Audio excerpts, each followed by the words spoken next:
Hello guys, today we will discuss about the plant hormones या phytohormones। हम control and coordination देख रहे थे इन प्लांट्स, और प्लांट्स के कंट्रोल एंड कोऑर्डिनेशन की जब हम बात करते हैं तो आपको पता है कि प्लांट्स में नर्वस टिश्यू नहीं होता है, केवल हार्मोन्स होते हैं जो कंट्रोल करते हैं या कोऑर्डिनेट करते हैं प्लांट्स। तो प्लांट्स को कंट्रोल एंड कोऑर्डिनेशन, जो प्लांट्स में जो कंट्रोल एंड कोऑर्डिनेशन होता है वो होता है फाइटो हार्मोन्स या प्लांट हार्मोन्स की वजह से। तो control and coordination done by the plant hormones. It control different aspect of growth. ये ग्रोथ की जो डिफरेंट एस्पेक्ट्स होते हैं, तो ग्रोथ के डिफरेंट एस्पेक्ट्स मतलब ग्रोथ में सेल डिवीजन की वजह से भी ग्रोथ हो सकती है, सेल डिवाइड करेगी, नंबर में बढ़ेगी तब भी तो ग्रोथ होगी। सेल इनलार्जमेंट, सेल का साइज बड़ा हो जाएगा, वो भी ग्रोथ कहलाएगी। सेल डिफ्रेंशिएशन मतलब किसी स्पेशल टाइप की सेल में सेल को बदल जाना, ये कहलाता है सेल डिफ्रेंशिएशन। जैसे ये सेल है, डिवाइड होके दो सेल बनाई और दूसरी सेल जो ये बनी, ये हो सकता है जाइलम वेसल में कन्वर्ट हो जाए। तो ये प्रोसेस जो सेल ने अपना एक एक्चुअल शेप लेके अपना फंक्शन करना शुरू कर दिया, इसको हम बोलते हैं सेल डिफरेंशिएशन। तो ये तीन एस्पेक्ट होते हैं ग्रोथ के। तो it control different aspect of growth, so hormones also called as plant growth substances. इसलिए हार्मोन्स को प्लांट ग्रोथ सब्सटेंसेस भी बोलते हैं। Phyto hormones also controls plant के हार्मोन जो होते हैं ये ग्रोथ के डिफरेंट एस्पेक्ट कंट्रोल करते ही करते हैं। इसके साथ साथ ये प्रमोशन ऑफ डॉर्मेंसी और ब्रेकिंग ऑफ डॉर्मेंसी। डॉर्मेंसी आपको बताया था कि डॉर्मेंसी क्या होती है, एक सस्पेंडेड पीरियड होता है, पीरियड ऑफ इनएक्टिविटी होता है, जिस समय कोई सीड या कोई बर्ड बिल्कुल मेटाबॉलिकली इनएक्टिव कंडीशन में पड़ी रहती है। और ये कंडीशन अनफेवरेबल कंडीशन जो होती हैं उनसे उनमें सरवाइव करने की कैपेसिटी प्रोवाइड करती है सीड्स और बर्ड्स को। तो प्लांट हार्मोन्स प्रमोशन भी कर सकते हैं डॉर्मेंसी का, और डॉर्मेंसी को तोड़ भी सकते हैं। फेवरेबल कंडीशन आने पर डॉर्मेंसी को तोड़ भी सकते हैं। स्टोमेटा कंट्रोल, स्टोमेटा की जो ओपनिंग और क्लोजिंग होती है, इसका जो कंट्रोल होता है ये भी प्लांट हार्मोन्स ही करते हैं। फॉलिंग ऑफ लीव्स, लीव्स का पेड़ से गिरना, फ्रूट का पेड़ से गिरना, और जो फ्लावर्स हैं उनका पेड़ से गिरना, ये सब होता है under control of phyto hormones. Falling of leaves, fruit growth, fruit की जो ग्रोथ है ये भी हार्मोन्स के कंट्रोल में होती है। राइपनिंग ऑफ फ्रूट, फ्रूट पकना है तो वो भी हार्मोन्स के कंट्रोल में होता है। एजिंग इन प्लांट्स, प्लांट्स का जो बुढ़ापा आना है वो भी फाइटो हार्मोन्स के कंट्रोल में ही होता है। तो ये ग्रोथ के अलावा जो दूसरे एस्पेक्ट्स हैं जो प्लांट हार्मोन्स के कंट्रोल में होते हैं उनके बारे में एक शॉर्ट डिस्कशन है। अब हम हार्मोन्स को पढ़ते हैं। तो बेसिकली हमें जो पढ़ना है वो चार हार्मोन पढ़ना है, ऑक्सिन, जिबरेलिन, साइटोकाइनिन और एब्सिसिक एसिड। जबकि एक और हार्मोन होता है फिफ्थ हार्मोन जिसको हम बोलते हैं इथाइलिन। ये अकेला ऐसा हार्मोन है जो गैसियस स्टेज में होता है, गैसियस स्टेज में गैस के फॉर्म में रिलीज होता है। और ये जो यहाँ पर है राइपनिंग ऑफ फ्रूट, ये राइपनिंग ऑफ फ्रूट जो है ये इथाइलिन गैस से, इथाइलिन के थ्रू ही होता है। और ये गैसियस स्टेज में होता है और इससे फ्रूट की राइपनिंग होती है। हम बहुत अच्छी तरह से इसको घर पे एक एक्सपेरिमेंट से देख सकते हैं। हम दो डलिया लेते हैं, उन डलिया में कच्चे आम रख देंगे, दोनों डलिया में कच्चे आम रख देंगे, और एक डलिया में एक पका आम रख देंगे और दूसरे में सारे कच्चे आम रख देंगे। एक पका आम और उस पके आम के साथ में कच्चे आम, एक डलिया में कच्चे आम है, उसके साथ में एक पका आम है, और दूसरी डलिया में केवल कच्चे आम है। दोनों को रख देंगे, कुछ दिनों बाद देखेंगे तो जिस डलिया में पका आम था वो उस डलिया के बाकी आम जल्दी पक जाएंगे, और जिस डलिया में कच्चे आम थे वो जल्दी नहीं पकेंगे, उनमें टाइम ज़्यादा लगेगा पकने में। ये क्यों हुआ? क्योंकि जो पका फ्रूट होता है वो इथाइलिन गैस रिलीज करता रहता है, और इथाइलिन गैस जो होती है ये राइपनिंग ऑफ फ्रूट में हेल्प करती है। तो इथाइलिन हार्मोन्स में हमें बस इतना ही जानना है, बाकी 4 हार्मोन जो हैं इनको हम थोड़ा सा डिटेल में पढ़ते हैं।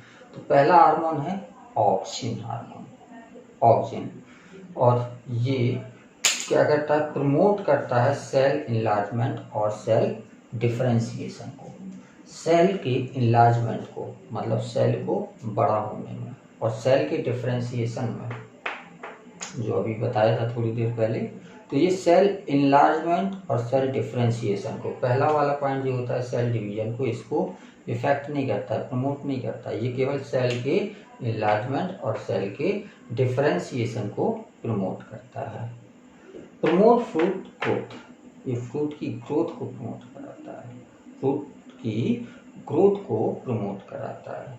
Control plants response to light and gravity, ये प्लांट का जो रिस्पॉन्स होता है लाइट के लिए, ग्रेविटी के लिए, इसको कंट्रोल करता है ऑक्सिन हार्मोन। और आपको बता दें कि ऑक्सिन हार्मोन जो होता है ये रूट और शूट की टिप पर फॉर्म्ड होता है। ये मान लीजिए ऊपर वाला शूट का पोर्शन है, तो शूट की टिप पर, नीचे वाला रूट का पोर्शन है, ये शूट का पोर्शन है, तो शूट की टिप पर ऑक्सिन का फॉर्मेशन होगा। उसके बाद ये धीरे धीरे करके पूरे प्लांट बॉडी में डिस्ट्रीब्यूट होगा। तो फॉर्मेशन इनके ऑक्सिन का जो होता है ये रूट की टिप और शूट की टिप पर होता है।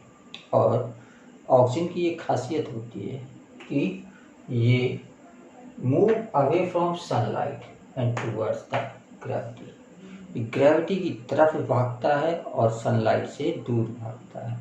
तो मान लीजिए एक बंद कमरे में इस प्लांट को हमने रख दिया, और यहाँ पर एक विंडो बना दी, केवल एक ही विंडो है पूरे रूम में जहाँ से सनलाइट अंदर जा रही है।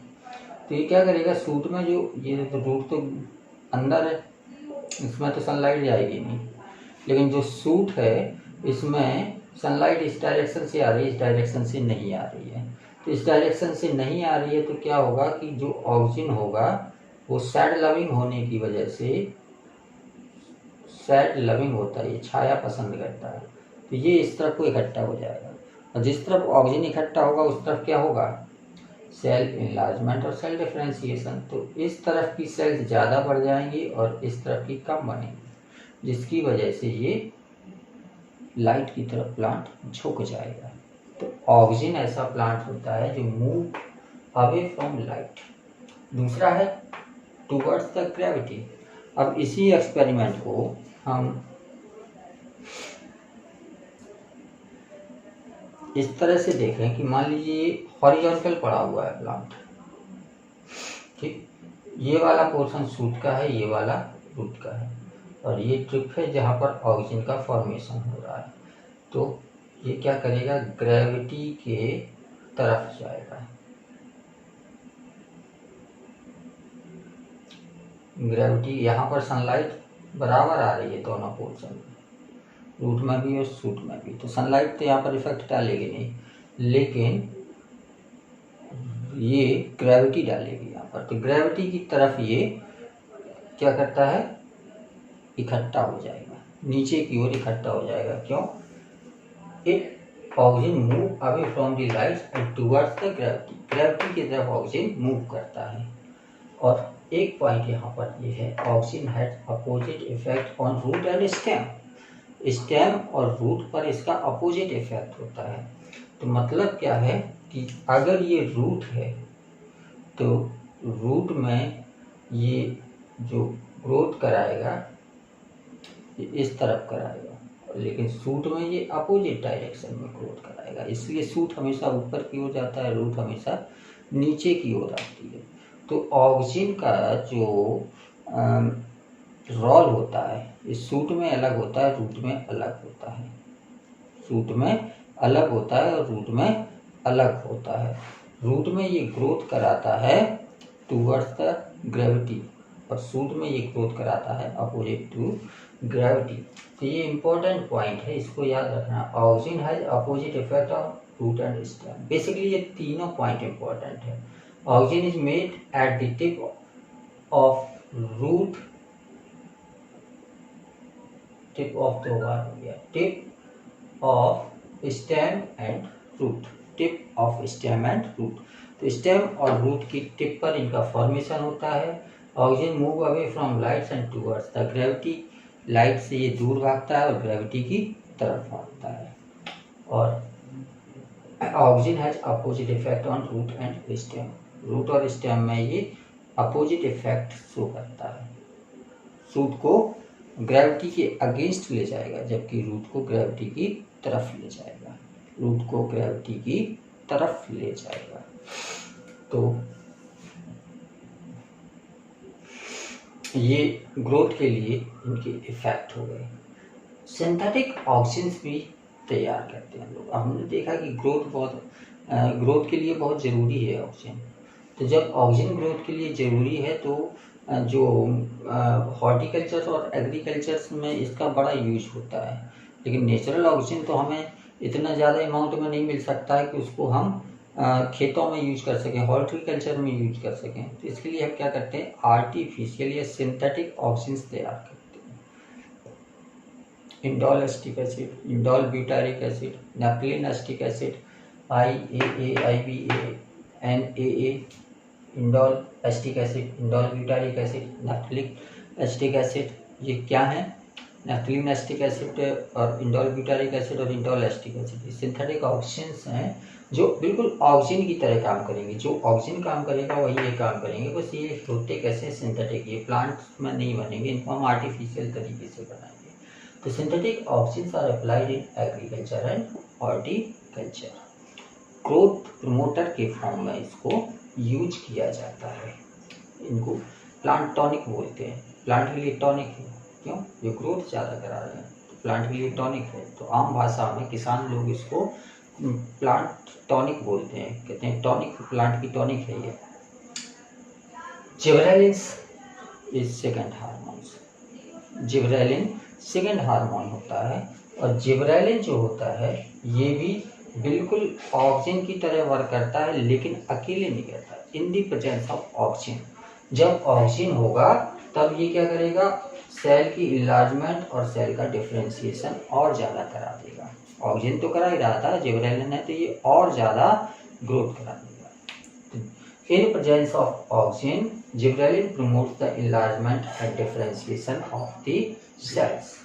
और बाकी जब प्रमोट करा रहा है, इलार्जमेंट करा रहा है, तो सारे फंक्शन कैसे हो जाएंगे, ऑक्सीजन की तरफ। Helps in breaking of dormancy in seed and buds. ये सीड और बड की डोरमेंसी को ब्रेक, इम्पोर्टेंट है ये पॉइंट। इवन पॉइंट तो जितने इम्पोर्टेंट हैं वही लिखे गए हैं। तो helps in breaking of dormancy in seed and buds, ये सीड और बड्स की डोरमेंसी तोड़ने के काम आते हैं।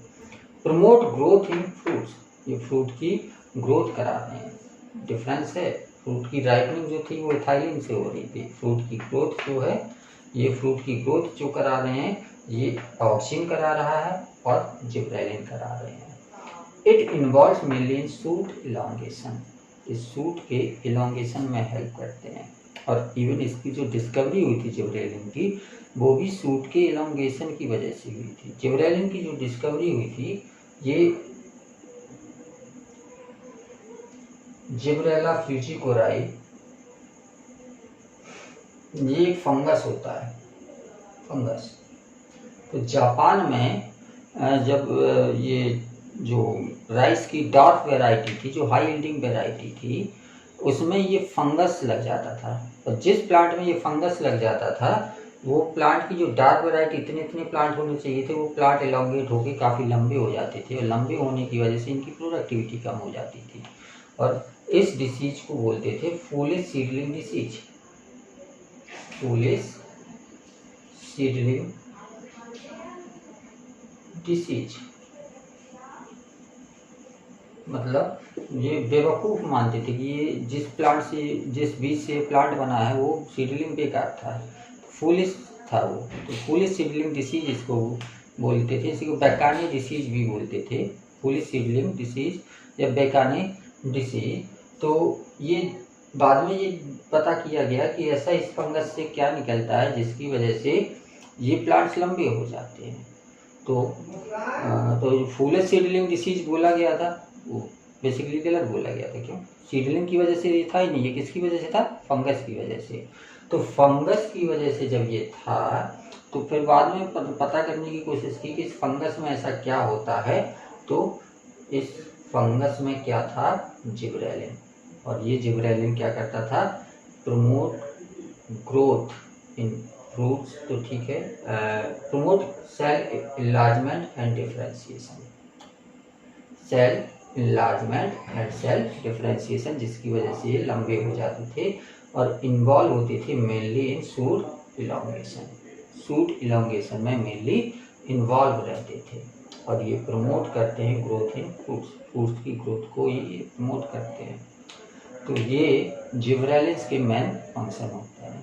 अब आते हैं हम नेक्स्ट हार्मोन साइटोकाइनेन्स।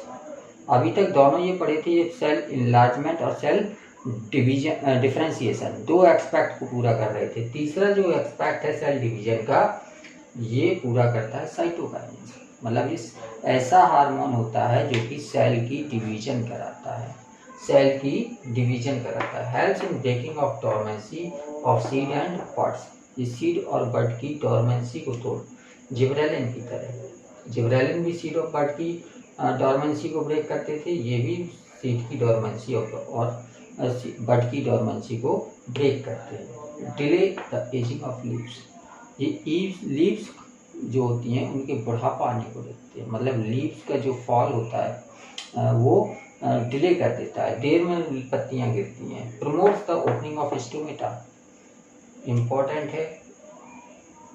है ये, प्रमोट करता है ओपनिंग ऑफ स्टोमेटा, स्टोमेटा को खोलने का काम करता है।